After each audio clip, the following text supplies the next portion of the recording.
योजनाएं जिसमें 2,961 करोड़ रुपए का अप्रूवल ले लिया फाइनेंस से, परंतु जब बी हो गया, आरई आ गया, आरई में फिर से कह दिया कि नहीं चाहिए फंड, पर आखिरी दिन तक वो फंड खर्च नहीं हुआ। ये थी पिछली पढ़ी लिखी सरकार जो कि बजट में एलोकेशन रखती थी, सोचती थी जनता बेवकूफ़ है, दिखा दीजिए। 5 के 5 साल जिस लक्ष्मी योजना को हमने जनता को दे दिया, आज उनको पैसे मिलने की स्थिति आ गई, उसके लिए वो हर साल फंड रखते थे, खर्च नहीं करते थे। हर साल वादा करते थे देंगे, चिंता मत कीजिए, देंगे। फिर चुनाव का समय आता था तो फिर अगली तरफ निकल जाते थे। ये देखिए कितना बुरा हाल था कि हर हेड में, और एक तो 15 हेड ऐसे थे जिसमें 50% से ज़्यादा खर्च आखिरी के महीने यानी मार्च के महीने में किया गया। ये अपने आप में एक पूरा का पूरा घोटाला नजर आता है कि आखिरी माह में 50% की पेमेंट होना, किसको दी, कैसे दी, क्यों दी, ये अपने आप में कितनी बड़ी बात दिखाई देती है। और जो सेंट्रली स्पॉन्सर्ड स्कीम है उसके लिए भी जब 1500 करोड़ रुपए केंद्र से आए, अपने से धक्का देके डिपार्टमेंट में कर दिया। ना डिपार्टमेंट ने खर्च किया, ना खुद खर्च किया। नुकसान किसका हुआ? नुकसान हुआ दिल्ली की जनता का, जहां पे इतने सालों में जब तक ये सरकार रही आम आदमी पार्टी की, डेवलपमेंट का कोई काम नहीं हुआ। ये हाल था इस सरकार का। ये हम नहीं कह रहे, ये सीएजी की रिपोर्ट कह रही है। सीएजी ने एक एक चीज के बारे में बताया है, यहां तक कि जनता के पैसे, अब जीएसटी आ गया, जीएसटी में आपको रिफंड करना होता है, रिफंड नहीं करते थे। रिफंड का भी डाटा मैं बताना चाहूंगी कि जनता के पैसे लेके बैठ जाते थे, तरसाते थे, उनको भुनाते थे।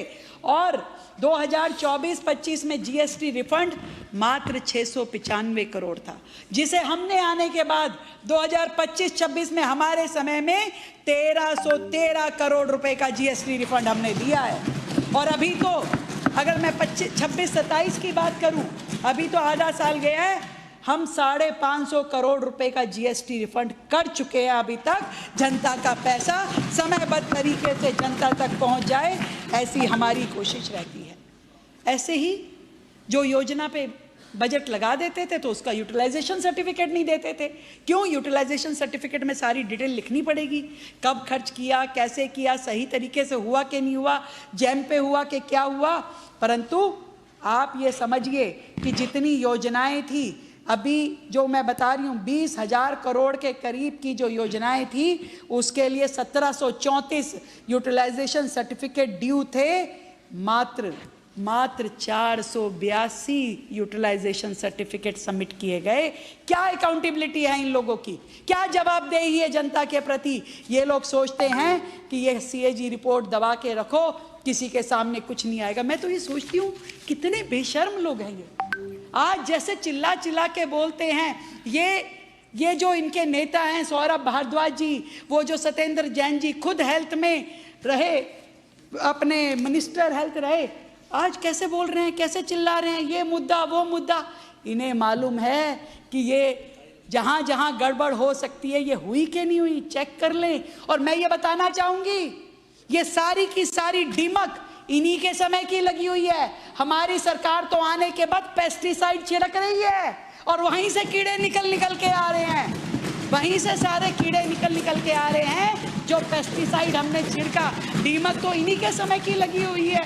इन्होंने 10 साल में पूरे सिस्टम को रौंद डाला और पूरी तरीके से लोगों को लूटा खसोटा, दिल्ली को बुरा हाल कर दिया। एक ओरा बनाते थे, ओरा फ्रेमिंग होती थी, योजना आ गई, अब हम ये करने वाले हैं, अब ये कर देंगे। होता नहीं था। वो एक कहते थे ना, काम करो ना करो, काम का जिक्र करो, नहीं फिक्र करो, काम करो ना करो, काम की फिक्र करो, और फिक्र ना करो, फिक्र का जिक्र करो। तो जिक्र करते रहते थे कि जिक्र करते रहो, ऐसा लगना चाहिए कि हम कुछ कर रहे हैं। तो ये सारी की सारी सीएजी बता रही है कि कैसे ओरा फ्रेमिंग होती थी, स्कीम पर अपना चेहरा लगाते थे, एडवर्टीजमेंट करते थे, पूरे देश में एडवर्टीजमेंट करते थे, खाली दिल्ली में नहीं, करोड़ों रुपए खर्च करते थे, और उसके बाद में रिजल्ट नील बटा शून्य, कुछ भी नहीं, वो आगे बढ़ता ही नहीं था, काम होता ही नहीं था। इस तरीके से उन्होंने कैसे फ्री इलेक्ट्रिसिटी पे सब्सिडी के अंदर भी घोटाला किया, ये दिखाया। मैं तो ये समझती हूँ जिस तरीके से उन्होंने, यानी कि जिसके घर में लाइट जल नहीं रही, मकान 1 साल से बंद है, 6 महीने, तो कौन से रीडिंग के ऊपर वो सब्सिडी देते थे, ये सोचने वाली बात है। कौन सी रीडिंग पे सब्सिडी जाती थी भाई, सब्सिडी देते कैसे थे? और करोड़ों रुपए आपने लुटा दिए, इसका हिसाब कौन देगा? उसका जवाब देने के टाइम तो भाग गए सब लोग, बैठे ही नहीं है, कहाँ चले गए? अरे सुनते तो जाओ, अपनी बात कही और धप्पा करके निकल लिए। कौन जवाब देगा कि किस रीडिंग पे आपने सब्सिडी दी? और मुझे तो 100% ये लगता है कि इनकी मिली भगत रही होगी जरूर बिजली कंपनियों से, कि जिस तरीके से बिजली कंपनियों ने लगातार, एक तो 2014 के बाद टैरिफ नहीं बढ़ा, और वो टैरिफ ना बढ़ने के कारण लगातार एक रेगुलेटरी एसेट के रूप में जो अमाउंट जमा होता गया, यानी कि वो गैप जो कि बिजली की खरीद और वितरण का वास्तविक डिफरेंस होता है, वो गैप बढ़ता गया। वो गैप जो था, जो डिस्कॉम्स की रेगुलेटरी एसेट थी 2019-20 में मात्र 9,000 करोड़ थी, और उसके बाद 21 में ये 27,200 करोड़ होगी वो गैप, कि आपने कितने में बिजली खरीदी और आपको बिजली देने के बाद रेवेन्यू कितना इकट्ठा हुआ, उसका इतना बड़ा गैप। और आज की डेट में ये 38,000 करोड़ का गैप है, जो ये चाहे जब भी ऐसा समय आ सकता है कि वो दिल्ली के ऊपर इस वजन को डालने की कोशिश करे।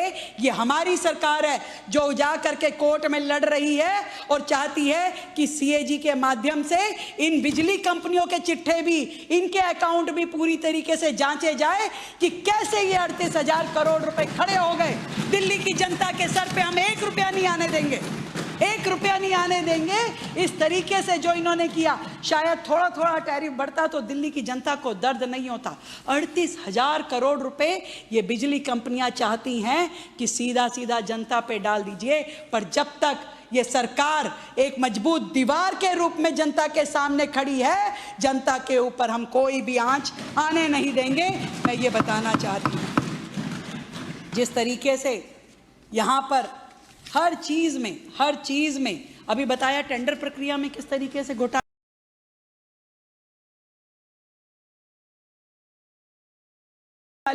और कैसे इन अधिकारियों के बीच में, इन नेताओं के बीच में मिली भगत होती थी। 530 करोड़ रुपए की कुल राशि के 45 टेंडर एक पैन कार्ड से कैसे हो सकते हैं भाई? कोई बताए, इतना बड़ा अमाउंट एक पैन कार्ड से इतने सारे 45 टेंडर हो जाएंगे? कोई देखने वाला नहीं था। आज बड़ी बातें कर रहे हैं, ये घोटाला वो घोटाला।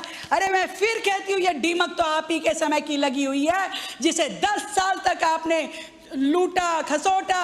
आज उसको आने के बाद हमें थोड़ा समय तो चाहिए ठीक करने के लिए। मैं जरूर बताना चाहूंगी कि इस समय में हमने क्या क्या चीजें मात्र 1.5 साल के कार्यकाल में ठीक करने की कोशिश की है। पूरी तरीके से ये जिनके अधिकारी बैठे थे ना, जिनको इनके समय की आदत पड़ गई थी, खून मुंह लग गया था, ऐसे अधिकारियों की ट्रांसफर हमने मास ट्रांसफर की। जिस हेल्थ की बात ये कर रहे हैं, जहाँ पे दवाइयों की खरीद फरोख्त में गड़बड़ दिखाई देती है, वहाँ पे हमने 40 ऑफिसर्स को एक ही दिन में इस प्रोक्योरमेंट सेल से तुरंत वहां से ट्रांसफर किया और 3 लोगों को सस्पेंड किया। ये पूरी दिल्ली जानती है, पूरा देश जानता है। इन्होंने कितने लोगों को किया, मुझे बताए जरा, जवाब दे। हमने किया सस्पेंड, और आज भी 60 दिन हो जाएंगे। वो तीनों अफसर जो सस्पेंड किए जेल में बैठे हैं, आज भी जेल में बैठे हैं, उनकी जमानत तक नहीं हुई है। हम वो लोग हैं कि गड़बड़ दिखाई दी तो खुद से हमने एक्शन लिया है। इनके जैसे नहीं, इनके समय में भी बहुत सारी एफआईआर हुई थी, पर कहां दब गई, क्या हुआ, कुछ मालूम नहीं है, कहां चली गई। शिकायतें आती थी, दबा ली जाती थी। इनके तो अधिकारी बैठते थे डाक पे, ऐसा अधिकारी के डाक में भी कोई कंप्लेंट आए तो वहीं फाड़ के फेंक दो। डाक से भी नहीं आनी चाहिए, जनता का भी गला घोट दो। उनके सामने सीएजी नहीं आनी चाहिए, किसी को पता नहीं लगना चाहिए।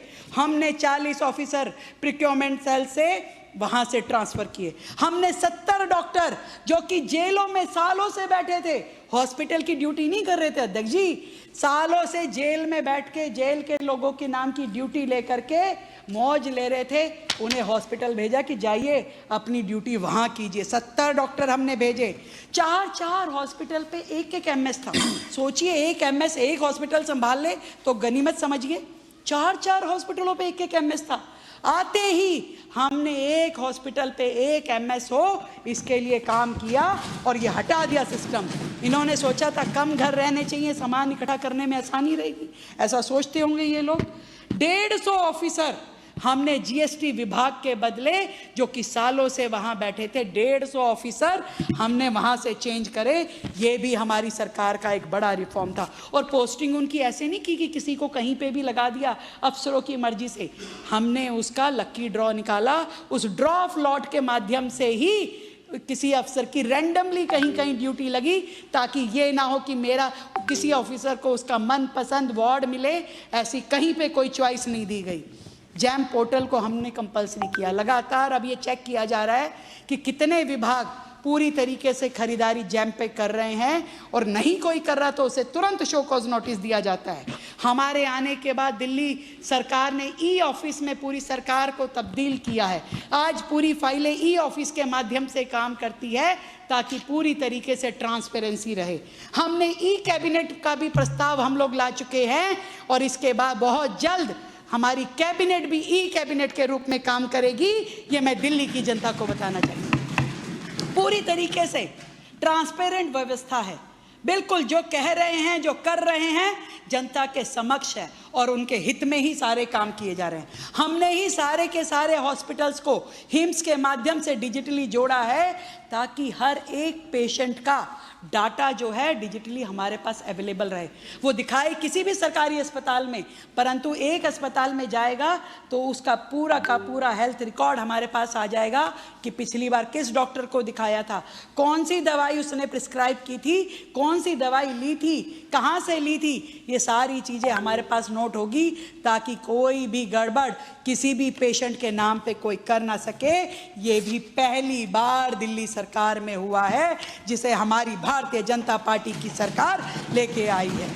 हमने तो राशन की दुकानों पे भी ई पॉज मशीनें लगाई है कि 100 ग्राम भी कम यदि राशन वाला राशन कम दे तो वो मान्य ही नहीं होगा।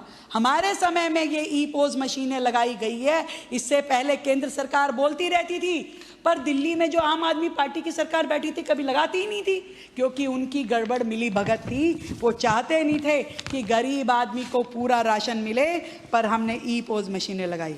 हमें परवेश जी ने बताया ही था कि आर्बिट्रेशन क्लॉज, जो कि हर टेंडर के साथ ये जोड़ते थे, कितना बड़ा रास्ता था कि आप सरकार को बेवकूफ़ बनाइए और करोड़ों रुपए गबन कर लीजिए। मतलब आपका जो कॉन्ट्रैक्टर होता था, आपने काम शुरू कर दिया पर पेड़ों की कटिंग की परमिशन नहीं ली, आपने काम शुरू कर दिया पर लैंड एक्वायर नहीं करी, और सालों तक काम शुरू है, ठेकेदार खड़ा है अपनी मशीनरी के साथ, और आप अपने लैंड एक्वायर का प्रोसीजर चल रहा है, और ट्रिमिंग का प्रोसीजर चल रहा है, परमिशंस का प्रोसीजर चल रहा है। होता क्या था, ठेकेदार कोर्ट जाता था, आर्बिट्रेशन में जाता था, और फिर इनकी आपसी मिली भगत के माध्यम से करोड़ों रुपए सरकार के वो कॉन्ट्रैक्टर लेके उड़ जाता था। यानी सरकार के अकाउंट तक भी अटैच कर दिए जाते थे। सरकार अपने कर्मचारियों को, अधिकारियों को तनख्वाह दे ना दे, कॉन्ट्रैक्टर करोड़ों रुपए लेकर के चपत हो जाता था। हमने आने के बाद आर्बिट्रेशन क्लॉज जो है वो बंद किया, ताकि फिर यहाँ की जो लीकेज है गड़बड़ करने की, फिर इस सरकार में हम होने नहीं देंगे। ये दिल्ली की जनता के लिए हमने किया। और सर, मैं तो इतनी बात भी कहना चाहती हूँ, ये लोग बातें करते हैं, घोटालों की बातें करते हैं, गड़बड़ियों की बातें करते हैं, किस मुंह से करते हैं? इनके समय में मुख्यमंत्री अपने पास कोई विभाग ही नहीं रखता था। ये अपने आप में एकमात्र सरकार थी, एकमात्र ऐसी सरकार पूरे देश में किसी भी राज्य में जहां मुख्यमंत्री के पास कोई विभाग नहीं था, किसी फाइल पे साइन नहीं करता था, पर सब कुछ करता वो था। वो ये सोचता था कि गड़बड़ हो करूंगा, साइन होंगे तो मैं पकड़ा जाऊंगा। पकड़ा कौन जाए? मंत्री।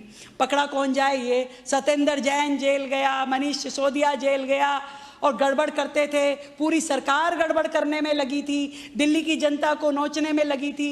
अब उनको ये नहीं पता था कि काठ की हांडी जितनी मर्जी मजबूत हो, एक ना एक दिन टूटती जरूर है। और ये काठ की हांडी दिल्ली की जनता ने फोड़ी, और दिल्ली की जनता ने जब इनको फोड़ा तो ऐसा दूर जाके पटका है कि दोबारा कभी अगर दिल्ली के नज़दीक आकर भी ये अपना रुख दिखाना चाहेंगे तो भी दिल्ली की जनता इनको नज़दीक नहीं आने देगी। हम लोग आज यहाँ पर जिस CAG रिपोर्ट की बात कर रहे हैं, अध्यक्ष जी, मैं चाहती हूँ कि ये सदन पटल पे रखे गए हमारे सबके विचार है। CAG की रिपोर्ट है, बहुत ही डिटेल में इसमें सारा विषय बताया गया है। कृपया करके इसको संज्ञान लेते हुए इसे आगे बढ़ाया जाए, ताकि ऐसे मुजरिम, ऐसे लोग, ऐसे घोटालेबाज लोग दिल्ली की जनता के साथ जिन्होंने अन्याय किया है, उन्हें सजा मिल पाए। बहुत बहुत धन्यवाद।